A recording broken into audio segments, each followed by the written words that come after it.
Welcome to Making Mindfulness Fun, and welcome back to our Enneagram series. And we are on our last Enneagram of this Enneagram series, which is the Enneagram Type 9. The Enneagram Type 9 is the Peacemaker, and Isabel is a Peacemaker. Now, Type 9s, because they're called the Peacemaker, it's not hard to imagine that Type 9s are probably the most likable people out there, because now, that's coming from a place that they fear conflict. And so that's why they're so sociable and likable. And so today we're going to be talking about how Type 9s can move to a place of empowerment and not be so afraid of conflict, and what mindfulness practices that is for them to practice. Is it my turn to go? I don't want to upset you. Oh, sorry, I'm being a Type 9. Anyway. So make sure, first of all, that you like this video and subscribe to our channel so you don't miss a single video, please. And then on we go.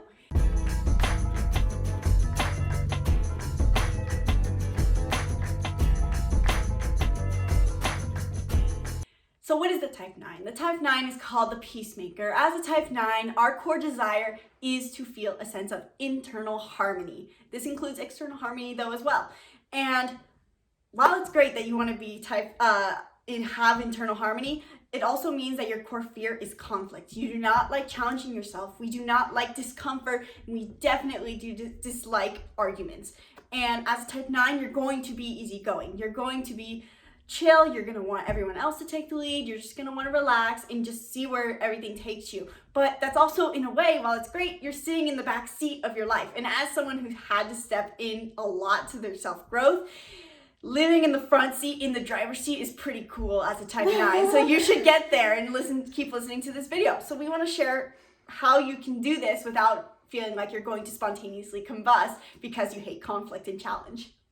Type 9s really, again, I've said this for a couple numbers, need to take my empowerment course so that you identify what you want so you have a reason to drive somewhere. Just like she said, there was a point in time when Isabel did not adventure with Gabby and I. She just wanted to take this backseat to comfort and ease, and she didn't want any stress, whether that started off as physical. She didn't want to have to get up before sunrise to go do that hike, all these things. And then eventually she realized oh, well, I kind of want to have this experience, which means I'm going to have to step into this discomfort for a little bit.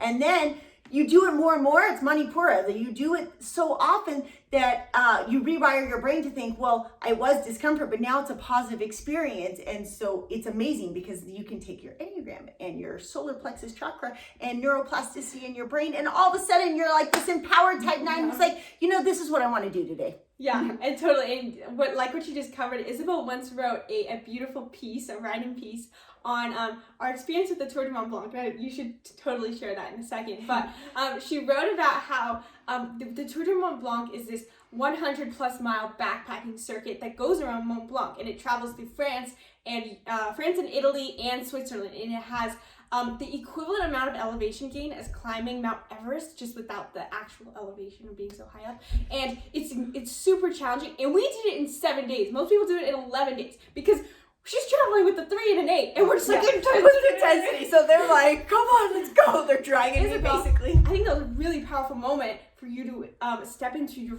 true self-growth, your highest self, because when I read that piece that Isabel wrote about her experience, she said that she became at peace with challenge. She had learned to embrace challenge, and essentially kind of like how a 7 is afraid of discomfort of emotion, negative emotions, 9s can at their set point of stress, they are afraid of this discomfort of challenge. And because she challenged herself, and like you said, with neuroplasticity, she embraced the challenge, and it became comfort in challenge. Yeah.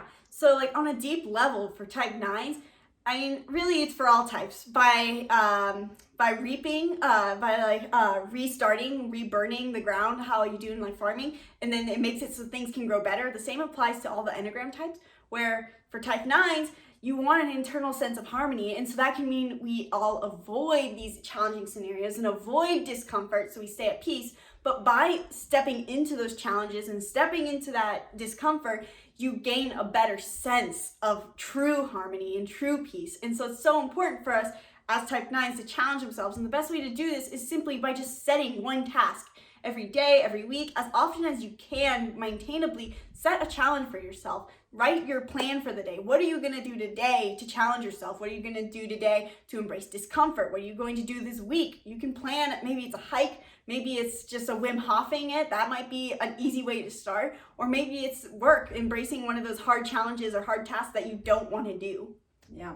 And when that fails, just get on a plane and go get a chocolate croissant in France, because that seems to be the tipping point where you shift from the one other to the thing about type 9s, and you can correct me if I'm wrong on this, but I think type 9s really need structure in their life, don't you think? I think that, there's exceptions, but I think most type 9s are a Myers-Briggs type indicator of a P, prospecting type, meaning they like to just go with the flow, and that makes sense with their easygoing nature. They go with the flow, and so they don't know necessarily what to do when they have open structure in their life, and they need to really create the structure in life. And maybe you're not this person, maybe you do already have a routine and you stay in a system, but if you do give yourself it's really healthy for them to have an open structure in their life, but they also do need to hold themselves accountable to tasks and productivity is so important to you on a personal fulfillment level. Oh, right? Yeah, I agree. All that you said is so great. Yeah, because as a type 9, I naturally, it's amazing, they laugh at it so much. I want spontaneity, but I'm not like a type 7 who is like, let's just go skydiving right now. No, I like try to find spontaneity in everyday things. So I'll be like, ooh, today I'm going to have this latte. Oh, and then I'm going to have this one. And then I'm going to try this morning routine and this morning routine. And it's important for me to have one consistency in my life that is never changing, so that I always have that routine to stick to. So every day, maybe it's every day at 11 a.m. I start working, I work for 3 hours every day. Or every day I go for a run. Every day it needs to be one simple kind of like thing you're that blocking off your schedule. For her, every morning she does something creative. This is my peace time, because they do need that sense of peace. Yes. And so maybe for a while it'll be drawing, and then in that same chunk of time, then it'll be painting. In that same chunk of time, it'll be something else artistic, building something.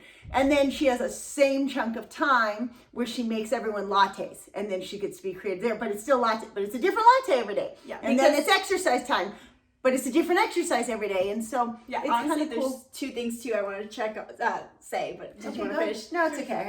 I got my point. Yeah. Well, it's just two things. But one thing that you said made me think of this, but then there's another. First off, I noticed though too, like you said, it's so important that we have that type 9 peaceful time where we're just being creative and expressing ourselves is so important. But I noticed for the last few days, I stopped doing that. And it's crazy how much my health had declined these past few days because I didn't make time to truly be in my creative expression. So making sure you have that time in the day or at night, because it's theta time when you're relaxing, where you're allowing yourself to practice self-expression without judgment. Yeah, and a lot of that's prospecting types in general. So when we go, if you're not a type 9, but you're like, well, yeah, I kind of identify with what you're saying, a lot of prospecting types, we'll do a separate video on that. Yeah, and another thing too I wanted to do was the type, you might think you're a type 9, but you might be a type 2, or you might think you're a type 2 and type 9, and keep that in mind, right? In both cases, they don't like to make decisions. So it is hard. Truly, a type 9, you can kind of tell a 9 versus a 2, like Victor's a 2 and she's a 9. Isabel is helpful. She might be like acts of service, but she's not, her entire identity isn't wrapped up in who she is as the helper. And you'll kind of notice that, I think. With type 2s, they don't like conflict at all, but their highest purpose is to serve as opposed to maintain peace. Yeah. It's tricky. You have to know the person pretty well, but yeah. Actually, the biggest difference is that type 9s are pretty individual. The other is independent. Almost all type 2s are judging. Type 2s are well, generous. it's not all time. Mediators could be type 2s. Yeah, well, so the biggest difference you're going to notice if you're contemplating maybe a spouse or a child is a type 2 versus 9. Are they very independent? Do they just do their own thing all day and they're chill? Or are they the first to be like, what do you need? What do you need? What do you need? Let me be by you. I'm not like that. So I think we gave you a lot for type 9. You have your peace time. Block off your peace time.